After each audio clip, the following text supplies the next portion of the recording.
नमस्ते दोस्तों, आप सभी लोग जानते हैं कि 2 जून 2024 को है अपरा एकादशी, जो बहुत ही खास है। और दोस्तों, यह वह एकादशी है जो कि जेठ महीने में रविवार को पड़ रही है।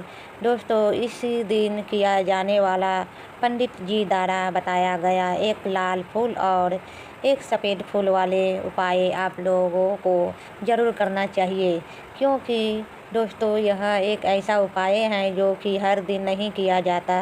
जेठ महीने में जो एकादशी पड़ती है उसी दिन किया जाता है। देखिए, ये दिन इतना खास होता है, इतना महत्वपूर्ण होता है। देखा गया है कभी कभी बड़े बड़े पूजा पाठ अनुष्ठान से जो मनोकामना पूर्ण नहीं होती है, वह अपरा एकादशी के दिन एक छोटे से उपाय करने से ही आपकी मनोकामना पूर्ण हो जाती है। और बहुत सारे लोगों ने इस उपाय को किया भी है और उनको इस उपाय को करने का फल भी ज़रूर मिला है। अगर आप लोग भी इस उपाय को इस अष्टमी के दिन करना चाहते हैं तो आप इस उपाय को पहले अच्छे से समझ लेना, सुन लेना, उसके बाद करना। आपको इस उपाय का फल ज़रूर मिलेगा, आपकी सभी मनोकामनाएं पूरी हो जाएगी। दोस्तों, हम आपको यह पर बता दें कि यह जो एक लाल फूल है, एक सफ़ेद फूल वाले उपाय है। यह उपाय पंडित जी ने अपनी अभी की कथा में ही बताया है और इस उपाय को करने से आपके घर में चाहे किसी भी प्रकार की दुख और समस्या क्यों ना चल रही हो, आपको उसका कारण भी नहीं पता है कि भाई यह समस्या किस कारण से चल रही है। उसका कुछ भी कारण हो सकता है, जैसे पितृ दोष हो सकता है, काल सर्प दोष हो सकता है, या किसी भी तरह का मंगल दोष भी हो सकता है। और भी बहुत तरह के दोष होते हैं, कुछ भी हो सकता है। पर आपको इस उपाय को करने के लिए अपने दोस्तों को पता लगाने की भी ज़रूरत नहीं है। आपके घर में किस कारण से इतनी दुख और परेशानियां आ रही है, वह भी आपको पता लगाने की ज़रूरत नहीं है। आप एकादशी के दिन इस उपाय को कर लेना, क्योंकि इस एकमात्र उपाय को करने से आपके पूरे घर परिवार में सुख और शांति हो जाएगी। आपके घर में अच्छे अच्छे काम होने लगेंगे। आपकी जो भी मनोकामना होगी वह भी धीरे धीरे करके पूर्ण होना शुरू हो जाएगी। अब हम समझते हैं इस एक लाल फूल और एक सफ़ेद फूल वाले उपाय को आपको करना कैसे है, किसको करना है, किस समय करना है और कैसे करना है। उपाय आसान है, बस समझने वाले बात है, ध्यान से समझिए। उसके बाद ही आप लोग को जो है इस उपाय को ज़रूर किया कीजिएगा। सबसे पहली चीज़ हम लोग यह समझते हैं कि इस एक लाल फूल और एक सफ़ेद फूल वाले उपाय को इस आने वाली एकादशी के दिन किसको करना है। तो देखिए, इस उपाय को घर के सभी सदस्यों को करने की बिल्कुल भी ज़रूरत नहीं है। घर में से कोई एक मुख्य बड़ा सदस्य ही इस उपाय को करेगा तो उस घर परिवार के सभी सदस्यों को इस उपाय को करने का फल मिल जाएगा।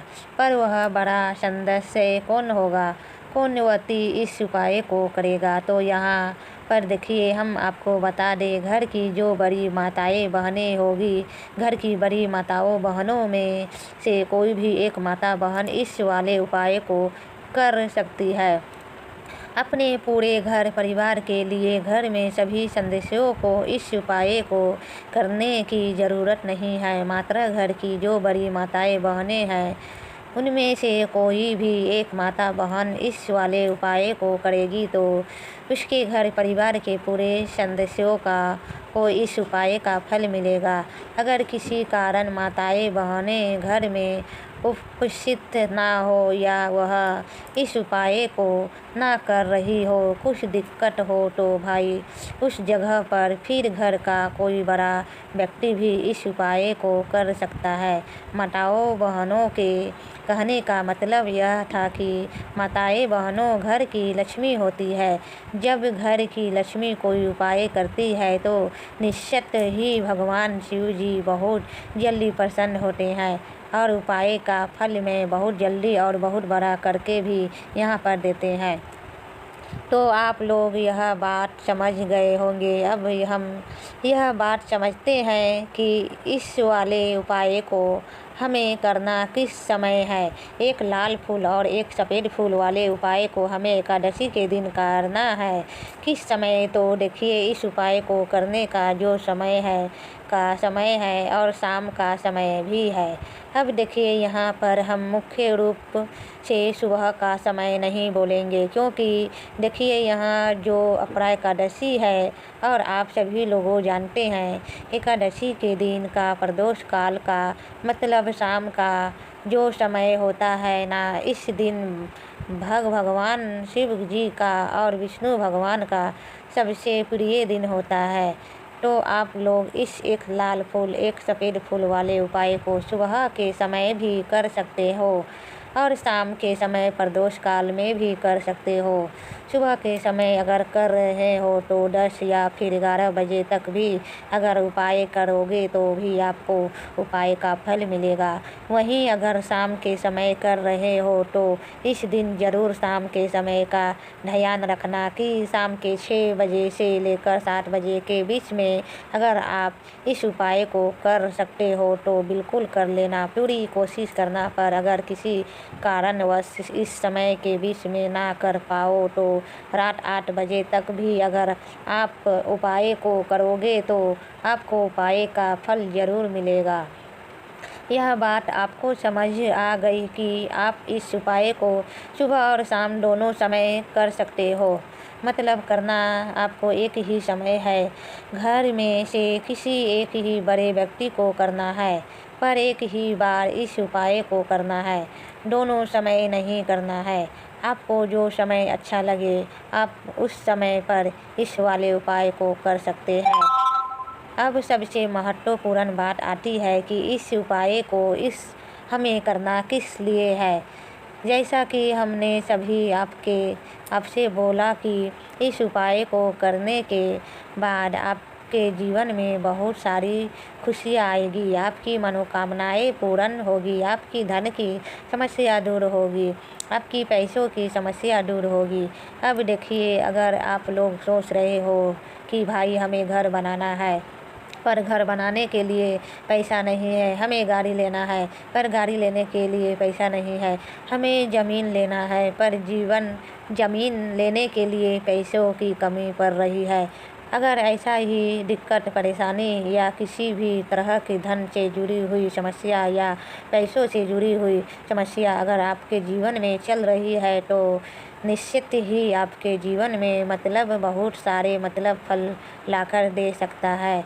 इसलिए अगर आपके घर में बहुत ज़्यादा दिक्कत समस्या परेशानी चल रही है, धन से जुड़ी हुई पैसों से जुड़ी हुई धन की बहुत ज़्यादा कमी आ रही है, पैसों की बिल्कुल आवक नहीं हो रही है, तो भाई आप लोगों को इस वाले उपाय को ज़रूर करना चाहिए।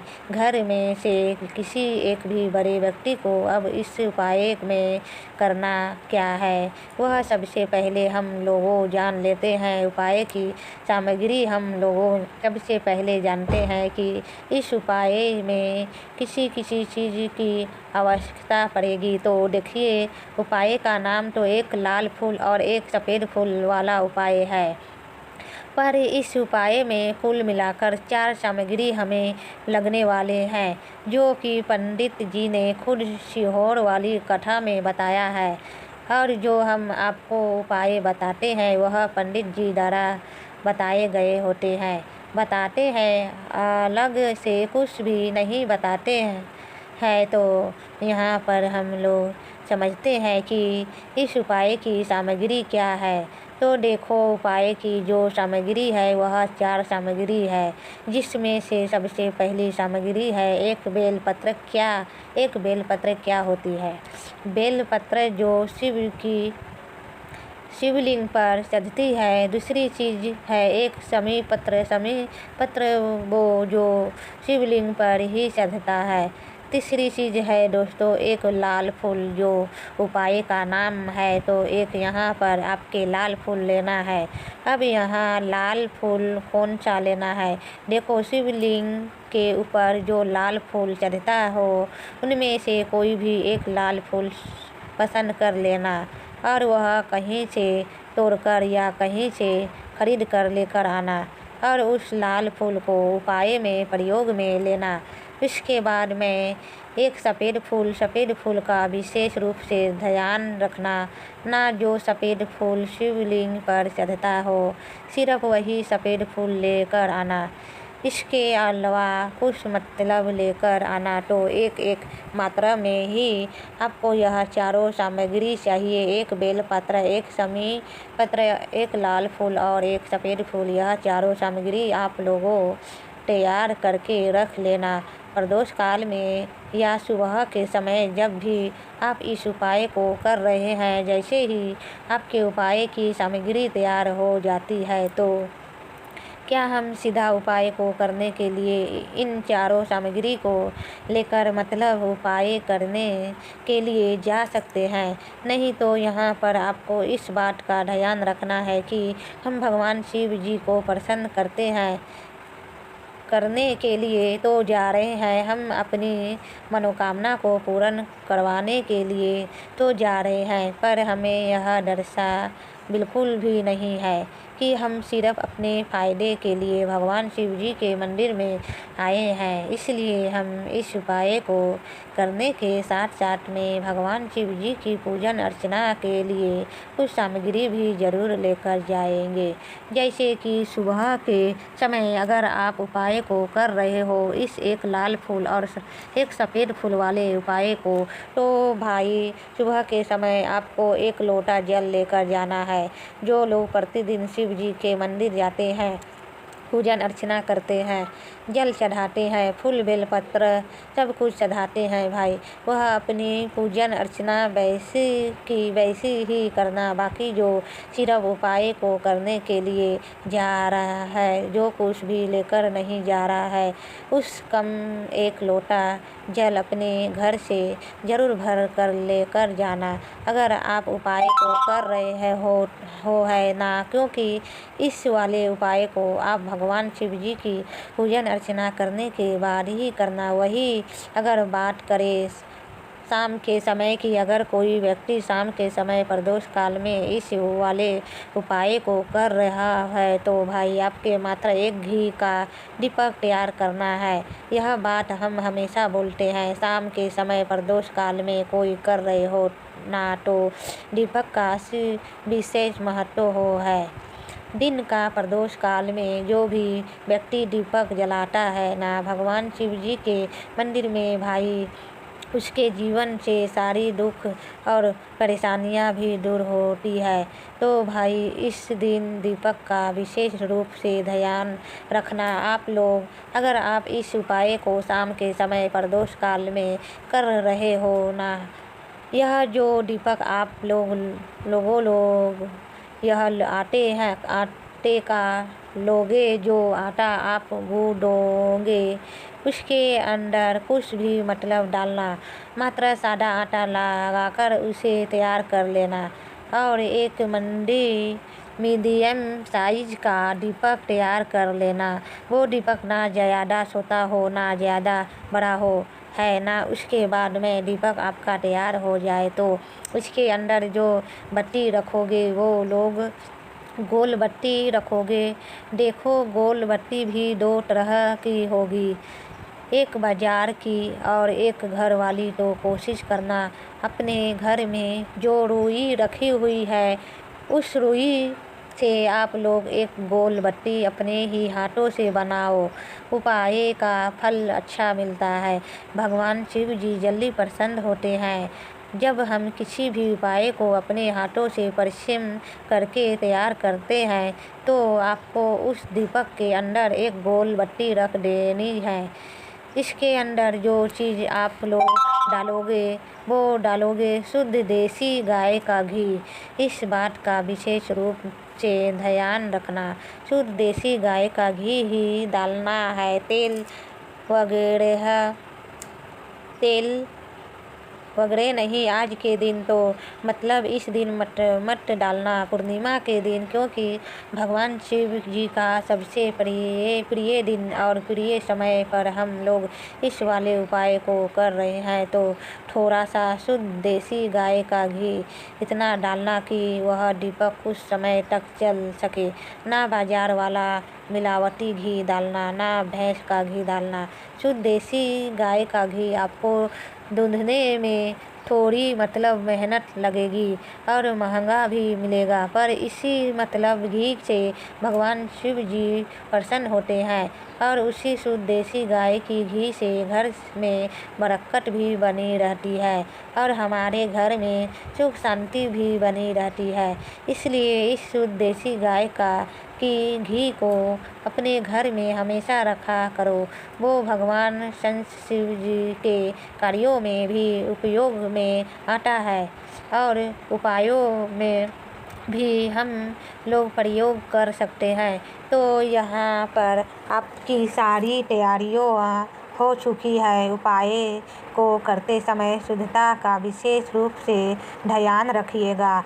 सुबह कर रहे हो तो भाई सुबह तो आपको स्नान करना ही करना है। बाकी शाम को कर रहे हो तो शाम को मात्र हाथ मुँह धोकर भी आप लोग इस वाले उपाय को कर सकते हो। कोई दिक्कत वाली बात नहीं है भाई। उपाय की पूरी सामग्री तैयार करके और पूजन सामग्री लेकर आपको भगवान शिव जी के मंदिर पहुंचना है, जो आपके घर के पास में जो जहाँ पर शिवलिंग विराजित हो, शिवालय हो, वहाँ पर आप लोगों को पहुँचना है। और जैसे ही आप भगवान शिव जी के मंदिर में पहुँचते हो, वहाँ जाकर ही उपाय शुरू नहीं करना है।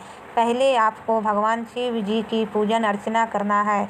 पूजन अर्चना कैसे करोगे? सुबह के समय गए हो तो एक लोटा जल वगैरह जो भी पूजन सामग्री लेकर गए हो, उससे पहले पूजन सामग्री आप लोग मतलब पूजन भगवान शिव जी की कर लो। जो व्यक्ति सिर्फ एक लोटा जल लेकर गए हैं, वो शिव जी की शिवलिंग पर मात्र एक लोटा जल एक धारा से धीरे धीरे करके चढ़ा लो है ना। अपनी पूजन अर्चना आप लोग जो है पूरी कर लो पहले। उसी के बाद अगर आप शाम के समय कर रहे हो तो पहले जाकर बैठना है भगवान शिव जी के शिवलिंग के पास में। आप जो दीपक तैयार करके लेकर आए हो, उस दीपक को पहले जलाना है। यह जो दीपक आप लोग जलाओगे ना, यह किसी और की माचिस से मत जलाना। अपनी ही माचिस अपने ही घर से लेकर आना और इस दीपक को अपने ही माचिस से जलाना। अगर आपने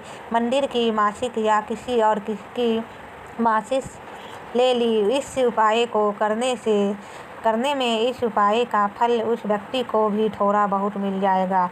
इस बात का ध्यान रखना। अपने घर से अपनी ही माचिस लेकर जाना और इस दीपक को जलाना। दीपक को जलाने के बाद भगवान शिव जी की शिवलिंग के पास में रख देना। शिवलिंग के इतना पास में मत रखना कि भगवान शिव जी को आँच लगे।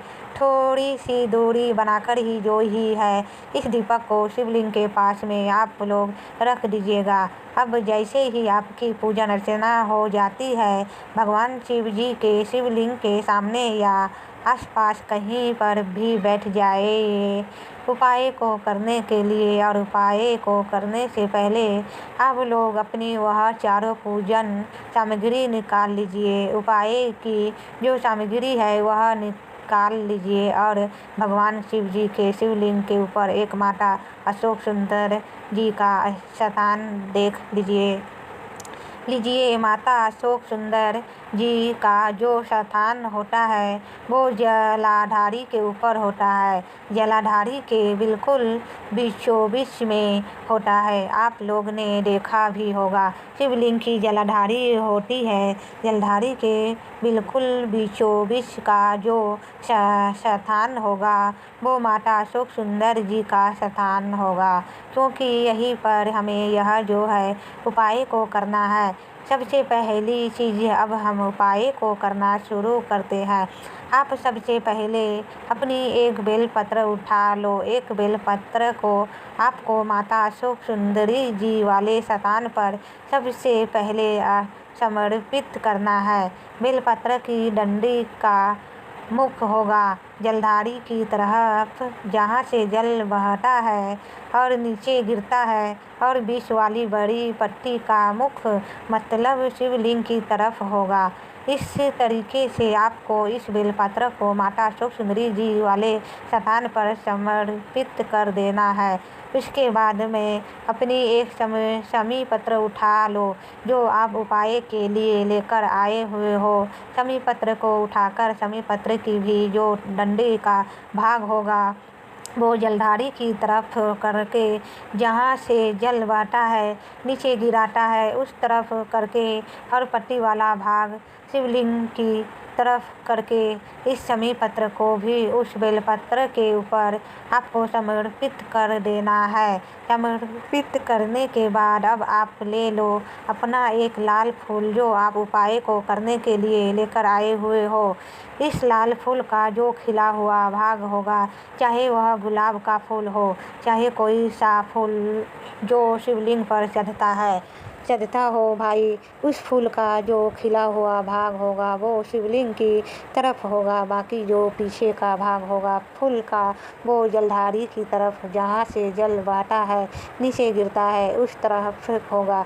और आखिरी में आपका जो एक सफ़ेद फूल बचा हुआ है ना, इस सफ़ेद फूल को भी आपको लेना है, और सफ़ेद फूल का जो खिला हुआ भाग होगा वो शिवलिंग की तरफ होगा, जहाँ पर शिवलिंग रखा हुआ है उस तरफ होगा, और डंडी का भाग जलधारी के पीछे की तरफ हो जाएगा। मतलब जो जहाँ से जल बहता है और नीचे गिरता है। जब आप लोग एक बेलपत्र, एक शमी पत्र और एक लाल फूल, एक सफ़ेद फूल चढ़ा रहे हो तो उस समय आप लोगों को काटा भगवान का या काटा चक्कर का नाम लेते हुए ही जो है इस उपाय को करना है, और भगवान शिव जी और नारायण जी का स्मरण करते हुए ही जो है इस उपाय को आपको करना है।